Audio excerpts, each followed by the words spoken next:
O desejado de todas as nações. Capítulo 16. Em seu templo. Este capítulo se baseia em João capítulo 2, versos 12 a 22. Depois disto, desceu a Cafarnaum, ele e sua mãe e seus discípulos, e ficaram ali não muitos dias. Estava próxima a Páscoa dos judeus, e Jesus subiu a Jerusalém. Nessa jornada, uniu-se Jesus a um grande grupo que ia de caminho para a capital.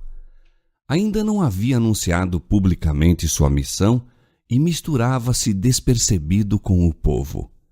Nessas ocasiões, a vinda do Messias, a que o ministério de João dera tanta preeminência, era muitas vezes o tema de conversação. Com vivo entusiasmo, consideravam a esperança da grandeza nacional. Jesus sabia que essa esperança haveria de sofrer decepção, pois baseava-se em uma falsa compreensão das Escrituras. Com profundo zelo, explicava ele as profecias e procurava despertar os homens para mais acurado estudo da palavra de Deus. Os guias judaicos haviam instruído o povo de que em Jerusalém deviam ser ensinados quanto ao culto a Deus. Ali, durante a semana da Páscoa, se reuniam em grande número, vindos de todas as partes da Palestina e mesmo de terras distantes. Os pátios do templo enchiam-se de uma multidão promíscua. Muitos não podiam levar consigo os sacrifícios que deviam ser oferecidos em símbolo do grande sacrifício. Para a comodidade destes, compravam-se e vendiam-se animais no pátio exterior do templo. Ali se reunia toda espécie de gente para comprar suas ofertas. Ali se trocava todo o dinheiro estrangeiro pela moeda do santuário. Todo judeu tinha por dever pagar anualmente meio siclo como resgate da sua alma. Êxodo capítulo 30, versos 12 a 16. E o dinheiro assim obtido era empregado para a manutenção do templo. Além disso, levavam-se grandes somas como ofertas voluntárias para serem depositadas no tesouro do templo. E exigia-se que todo o dinheiro estrangeiro fosse trocado por uma moeda chamada o siclo do templo, a qual era aceita para o serviço do santuário. A troca do dinheiro dava lugar à fraude e extorsão, havendo descaído em desonroso tráfico, fonte de lucros para os sacerdotes. Os mercadores exigiam preços exorbitantes pelos animais vendidos e dividiam o proveito com os sacerdotes e principais, que enriqueciam assim à custa do povo. Ensinara-se aos adoradores que, se não oferecessem sacrifícios, as bênçãos de Deus não repousariam sobre seus filhos e sua terra. Assim, era garantido elevado preço pelos animais, porque, depois de vir de tão longe, o povo não queria voltar para casa sem realizar o ato de devoção que ali o levara. Grande era o número de sacrifícios oferecidos por ocasião da Páscoa e avultadas as vendas no templo. A consequente confusão dava a ideia de uma ruidosa feira de gado e não do sagrado templo de Deus.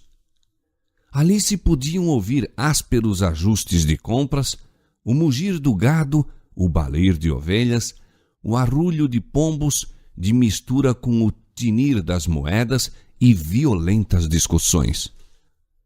Tão grande era a confusão que os sacerdotes eram perturbados e as palavras dirigidas ao Altíssimo afogadas pelo tumulto que invadia o templo. Os judeus orgulhavam-se extremamente de sua piedade, regozijavam-se por causa de seu templo e reputavam blasfêmia uma palavra proferida em desmerecimento do mesmo. Eram muito rigorosos quanto à execução das cerimônias com ele relacionadas. O amor do dinheiro, porém, levara-lhes de vencida os escrúpulos. mal se apercebiam de quão longe tinham sido levados do original desígnio do serviço instituído pelo próprio Deus.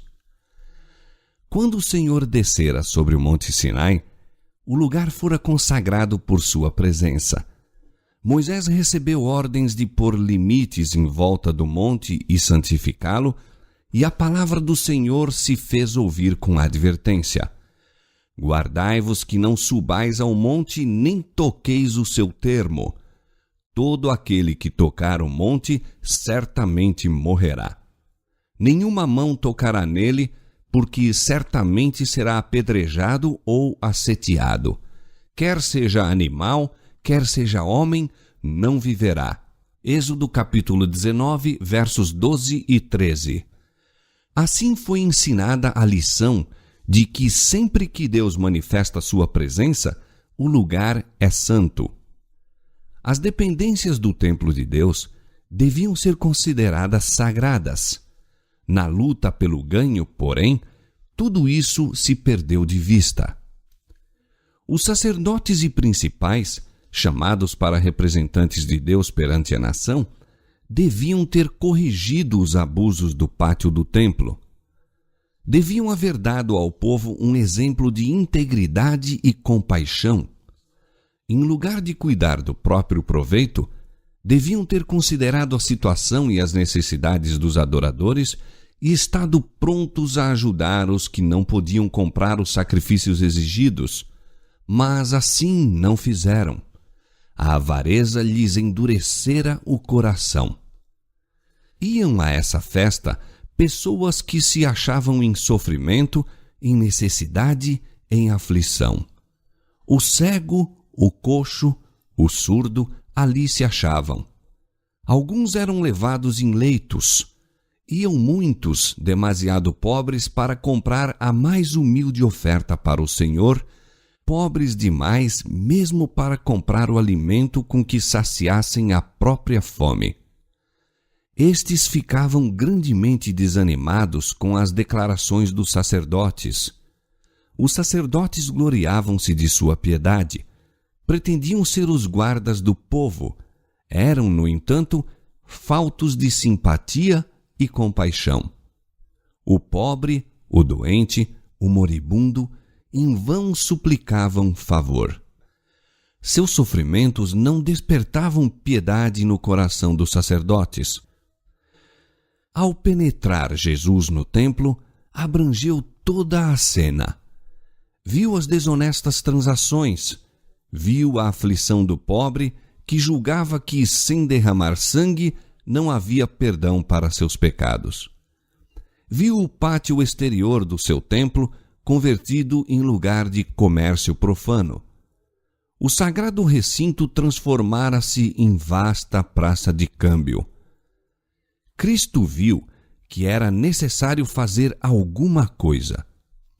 Numerosas eram as cerimônias exigidas do povo sem a devida instrução quanto ao sentido das mesmas.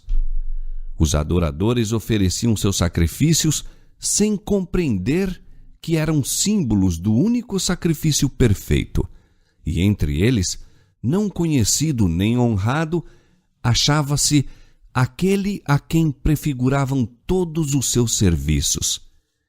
Ele dera instruções quanto às ofertas, compreendia-lhes o valor simbólico e via que estavam agora pervertidas e mal interpretadas. O culto espiritual estava desaparecendo rapidamente. Nenhum laço ligava os sacerdotes e principais ao seu Deus. A obra de Cristo era estabelecer um culto totalmente diverso. Enquanto ali, de pé, nos degraus do pátio do templo, Cristo abrangeu com penetrante visão a cena que estava perante ele. Seu olhar profético penetra o futuro e vê não somente anos, mas séculos e gerações. Vê como os sacerdotes e principais despojam o necessitado de seu direito e proíbem que o evangelho seja pregado ao pobre. Vê como o amor de Deus seria ocultado aos pecadores e os homens fariam de sua graça mercadoria. Ao contemplar a cena, exprimem-se-lhe na fisionomia indignação, autoridade e poder. A atenção do povo é para ele atraída. Voltam-se para ele os olhares dos que se acham empenhados no profano comércio. Não podem dele despregar os olhos. Sentem-se que esse homem lhes lê os mais íntimos pensamentos e lhes descobre os ocultos motivos. Alguns tentam esconder o rosto como se suas más ações lhes estivessem escritas no semblante para serem perscrutadas por aqueles olhos penetrantes. Silencia o tumulto. O som do tráfico e dos ajustes cessa. O silêncio torna-se penoso. Apodera-se da assembleia um sentimento de respeito. É como se estivessem citados perante o tribunal de Deus para responder por seus atos. Olhando para Cristo, veem a divindade irradiando através do invólucro humano. A majestade do céu está como o juiz há de estar no derradeiro dia, não circundado agora da glória que o acompanhará então, mas com o mesmo poder de ler a alma. Seu olhar percorre rapidamente a multidão, abrangendo cada indivíduo. Seu vulto parece elevar-se acima deles em imponente dignidade e uma luz divina ilumina-lhe o semblante. Fala, e sua clara, retumbante voz, a mesma que do Sinai proclamara a lei que sacerdotes e principais ora transgridem, ouve-se ecoar através das arcadas do templo. Tirai daqui estes, e não façais da casa de meu pai casa de venda. Descendo silenciosamente e erguendo o açoite de cordéis apanhado ao entrar no recinto, manda aos vendedores que se afastem das dependências do templo. Com zelo e severidade, nunca dantes por ele manifestados, derriba as mesas dos cambistas, rola a moeda ressoando fortemente no mármore do chão. Ninguém lhe pretende questionar a autoridade. Ninguém ousa deter-se para apanhar o mal adquirido ganho. Jesus não lhes bate com o açoite de cordéis, mas aquele simples açoite parece, em suas mãos, terrível como uma espada flamejante. Oficiais do templo, sacerdotes, corretores e mercadores de gado, com suas ovelhas e bois, saem precipitadamente do lugar com o único pensamento de escapar à condenação de sua presença. Um pânico passa pela multidão que se sente ofuscada por sua divindade. Gritos de terror escapam-se de centenas de lábios desmaiados. Os próprios discípulos tremem. São abalados pelas palavras e maneiras de Jesus, tão diversas de sua atitude habitual. Lembram-se de que está escrito a seu respeito: o zelo da tua casa me devorou. Salmo 69, verso 9. Dentro em pouco, a tumultuosa turba com as mercadorias é removida para longe do templo do Senhor. Os pátios ficam livres do comércio profano e sobre a cena de confusão baixam silêncio e solenidade profundos. A presença do Senhor, que outrora santificara o monte, tornou agora sagrado o templo erigido em sua honra. Com a purificação do templo, anunciou Jesus sua missão como Messias. Aquele templo erigido para a morada divina destinava-se a ser uma lição objetiva para Israel e o mundo. Desde os séculos eternos, era o desígnio de Deus que todos os seres criados, desde os luminosos e santos serafins até ao homem, fossem um templo para a morada do Criador. Devido ao pecado, a humanidade cessou de ser o templo de Deus. Obscurecido e contaminado pelo pecado, o coração do homem não mais revela a glória da divindade. Pela encarnação do Filho de Deus, porém, cumpriu-se o desígnio do céu. Deus habita na humanidade e, mediante a salvadora graça, o coração humano se torna novamente um templo. O Senhor tinha em vista que o Templo de Jerusalém fosse um testemunho contínuo do elevado destino franqueado a toda a alma. Os judeus, no entanto, não haviam compreendido a significação do edifício de que tanto se orgulhavam. Não se entregavam como templos santos para o Divino Espírito. Os pátios do Templo de Jerusalém, cheios do tumulto de um tráfico profano, representavam com exatidão o templo da alma, contaminado por paixões sensuais e pensamentos profanos. Purificando o templo dos compradores e vendilhões mundanos, Jesus anunciou sua missão de limpar a alma da contaminação do pecado, dos desejos terrenos, das ambições egoístas, dos maus hábitos que a corrompem. De repente virá ao seu templo o Senhor, a quem buscais, o anjo do concerto, a quem vós desejais. Eis que vem, diz o Senhor dos Exércitos, mas quem suportará o dia da sua vinda? E quem subsistirá quando ele aparecer? Porque ele será como o fogo do ourives e como o sabão dos lavandeiros, e assentar-se-á, afinando e purificando a prata, e purificará os filhos de Levi, e os afinará como ouro e como prata. Malaquias capítulo 3, versos 1 a 3. Não sabeis vós que sois o templo de Deus, e que o Espírito de Deus habita em vós?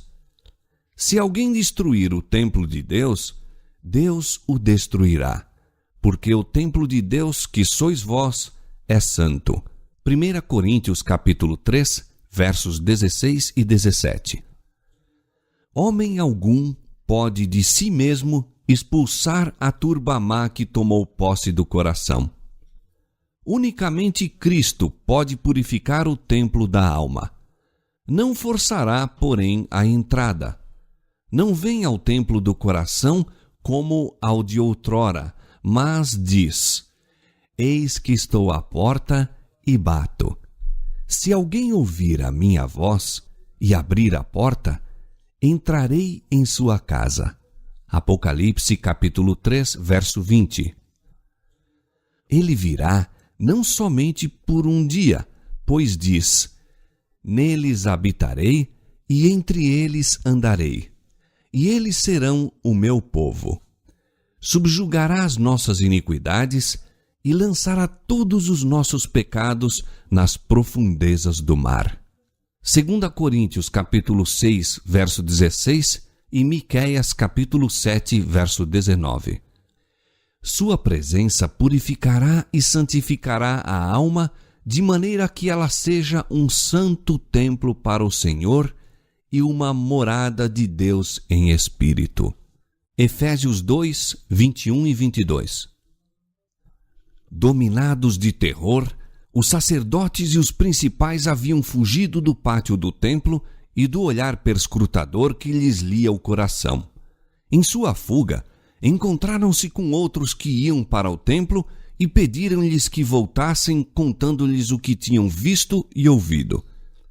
Cristo olhava para os homens a fugir em compassiva piedade pelo temor deles e por sua ignorância do que constituísse o verdadeiro culto. Viu nessa cena simbolizada a dispersão de todo o povo judeu por causa de sua maldade e impenitência. E por que fugiam do templo os sacerdotes? Por que não defenderam sua posição?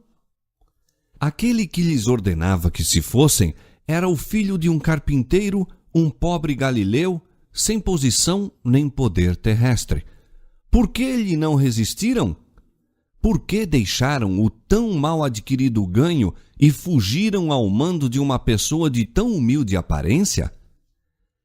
Cristo falava com a autoridade de um rei e em seu aspecto e no tom de sua voz havia alguma coisa a que eles não podiam resistir. A voz de comando compreenderam como nunca dantes sua verdadeira posição de hipócritas e roubadores. Quando a divindade irradiou através da humanidade, não viram apenas indignação na fisionomia de Cristo. Perceberam o significado de suas palavras. Sentiram-se como perante o trono do eterno juiz, tendo sobre si sua sentença para este século e a eternidade. Por algum tempo, ficaram convencidos de que Cristo era profeta, e muitos acreditaram ser o Messias. O Espírito Santo, como num relâmpago, lhes fez acudir à mente palavras dos profetas com respeito a Cristo. Render-se-iam a esta convicção? Arrepender-se não o queriam eles. Sabiam que se haviam despertado as simpatias de Cristo para com os pobres. Sabiam-se culpados de extorsão em seu trato com o povo. Como Cristo lhes penetrasse os pensamentos, aborreceram-no. Sua pública repreensão humilhava-lhes o orgulho e tinham ciúmes da crescente influência que ia conquistando entre o povo. Decidiram intimidá-lo a declarar com que autoridade os expulsara e quem lhe a conferira. Lenta e refletidamente, mas com ódio no coração, voltaram ao templo. Que mudança, porém, se operara durante sua ausência? Ao fugirem, haviam ficado atrás os pobres e estes contemplavam agora a Jesus, cujo semblante exprimia amor e simpatia.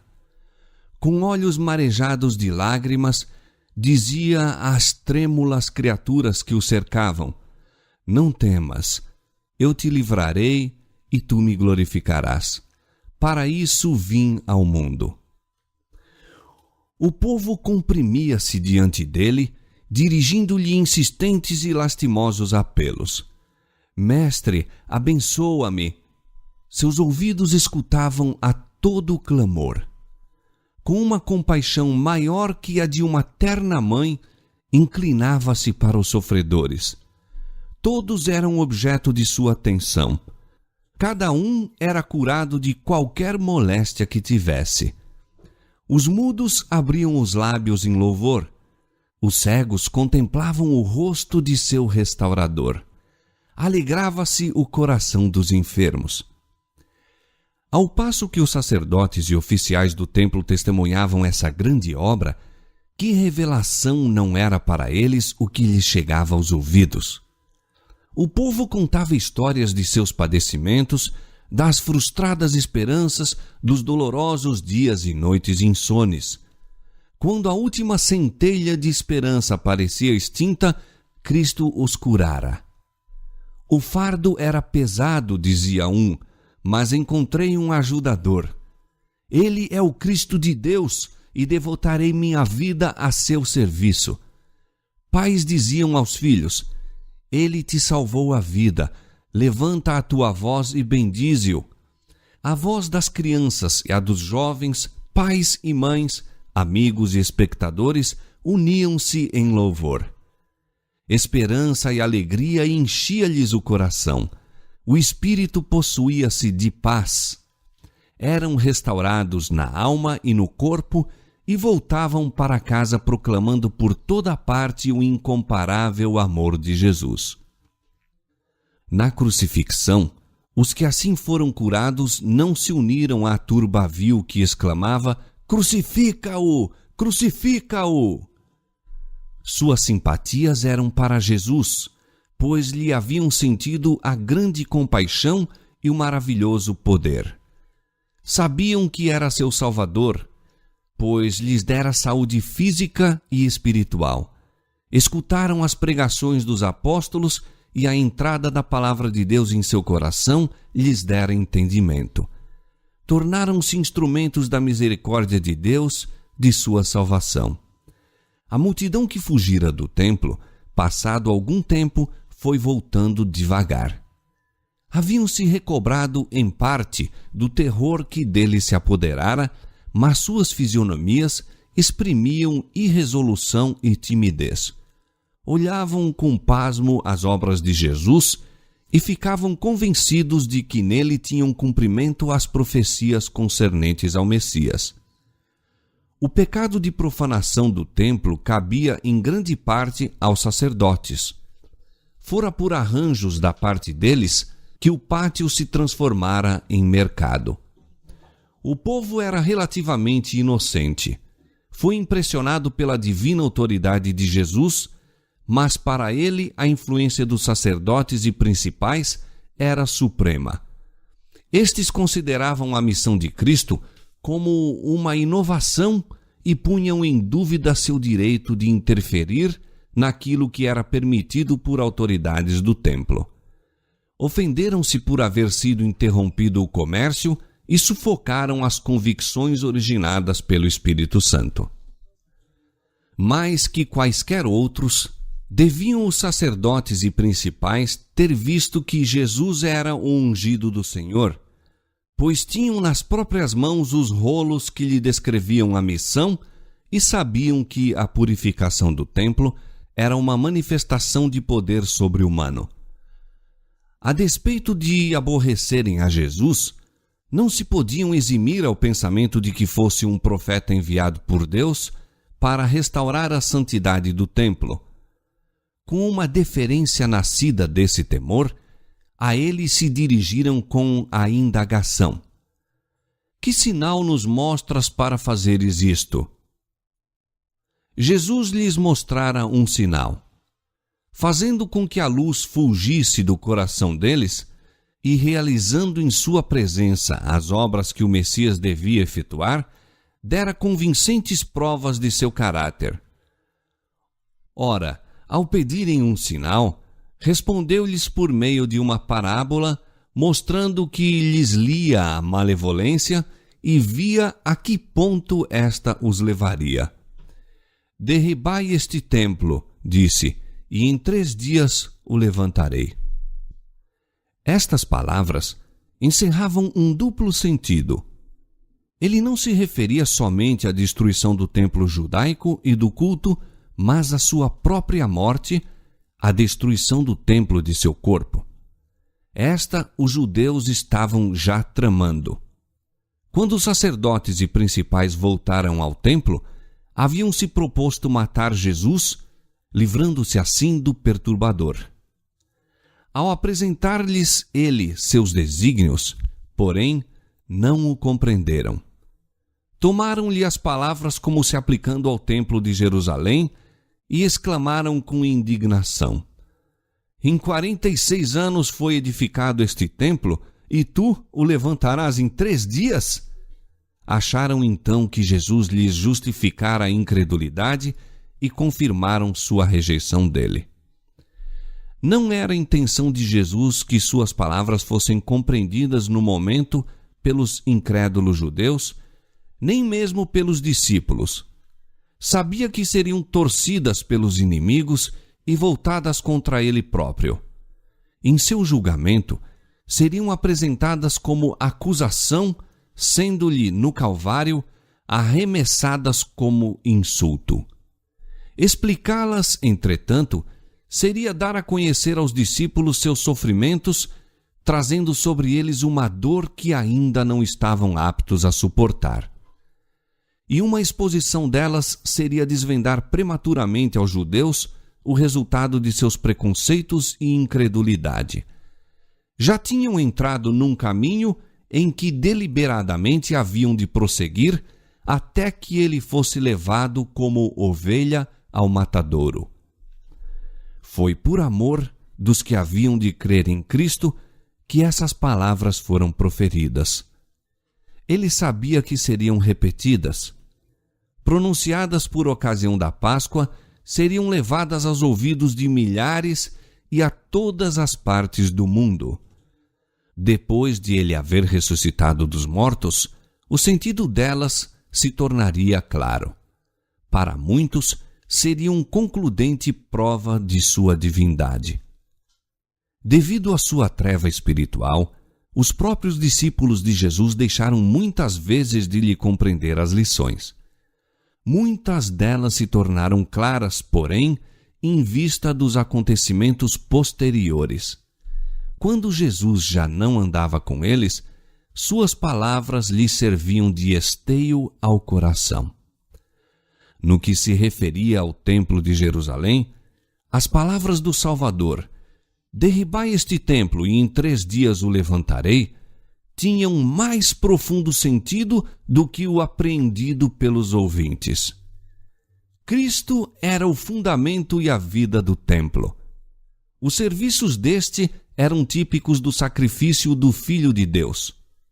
O sacerdócio fora estabelecido para representar o caráter mediador e a obra de Cristo. Todo o plano do culto sacrificial era uma representação da morte do Salvador para redimir o mundo. Não haveria eficácia nessas ofertas quando o grande acontecimento a que por séculos haviam apontado se viesse a consumar. Uma vez que toda a ordem ritual era simbólica de Cristo, não tinha valor sem ele. Quando os judeus selaram sua rejeição de Cristo, entregando-o à morte, rejeitaram tudo quanto dava significação ao templo e seus serviços. Sua santidade desaparecera. Estava condenado à destruição. Daquele dia em diante, as ofertas sacrificais e o serviço com elas relacionado eram destituídos de significado. Como a oferta de Caim, não exprimiam fé no Salvador. Condenando Cristo à morte, os judeus destruíram virtualmente seu templo.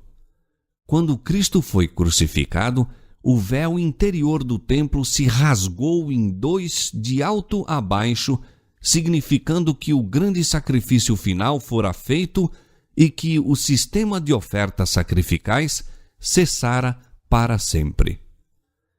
Em 3 dias o levantarei. Por ocasião da morte do Salvador, as potências das trevas pareciam prevalecer e exultaram em sua vitória. Do fendido sepulcro de José, porém, saiu Jesus vitorioso. Despojando os principados e potestades, os expôs publicamente e deles triunfou em si mesmo. Colossenses 2,15. Pela virtude de sua morte e ressurreição, tornou-se o ministro do verdadeiro tabernáculo, o qual o Senhor fundou e não o homem. Hebreus 8:2. Foram homens que erigiram o tabernáculo judaico. Homens construíram o templo. O santuário de cima, porém, do qual o terrestre era um símbolo, não foi construído por nenhum arquiteto humano. Eis aqui o homem cujo nome é Renovo. Ele mesmo edificará o templo do Senhor e levará a glória, assentar-se-á e dominará no seu reino. Zacarias capítulo 6, versos 12 e 13.